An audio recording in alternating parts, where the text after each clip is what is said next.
প্রথমে ভিডিওটি ভালো করে দেখুন, তারপর নিজেকে একটি প্রশ্ন করুন, আমাদের দেশে মানুষের জীবনের মূল্য আসলে কতটা? এই ঘটনাটি ত্রিপুরার। ভিডিওতে দেখা যাচ্ছে একজন মন্ত্রী গাড়ি যাওয়ার জন্য রাস্তার পাশে একসাথে তিনটি অ্যাম্বুলেন্স দাঁড় করিয়ে রাখা হয়েছে। ভাবুন তো, অ্যাম্বুলেন্সে যারা থাকে তারা কি কোথাও ঘুরতে যায়? আসলে না।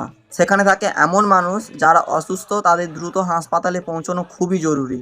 একদিকে সুস্থ মানুষ গাড়ি নিয়ে রাস্তা দিয়ে চলে যাচ্ছে, আর অন্যদিকে অসুস্থ মানুষ অ্যাম্বুলেন্সে শুয়ে অপেক্ষা করছে, কারণ যতক্ষণ না মন্ত্রী গাড়ি যাবে ততক্ষণ রাস্তা ছাড়া যাবে না। কতটা অমানবিক হলে এমন ব্যবস্থা হতে পারে? সবচেয়ে কষ্টের বিষয় কি হলো জানেন? এই অ্যাম্বুলেন্সে থাকা মানুষগুলোই ভোট দিয়ে নেতাদের ক্ষমতায় বসিয়েছে, কিন্তু আজ সেই সাধারণ মানুষের জীবনকেই অপেক্ষা করিয়ে রাখা হয়েছে ক্ষমতার সামনে। বিশ্বের অনেক উন্নত দেশে জরুরি পরিষেবা সবার আগে গুরুত্ব দেওয়া হয়। অ্যাম্বুলেন্সের জন্য আলাদা রাস্তা থাকে যাতে রোগী দ্রুত হাসপাতালে পৌঁছতে পারে, কিন্তু আমাদের দেশে অনেক সময় উল্টো দেখা যায়। এই দৃশ্য শুধু একটি ভিডিও নয়, এটি আমাদের সিস্টেমের একটি বাস্তব চিত্র।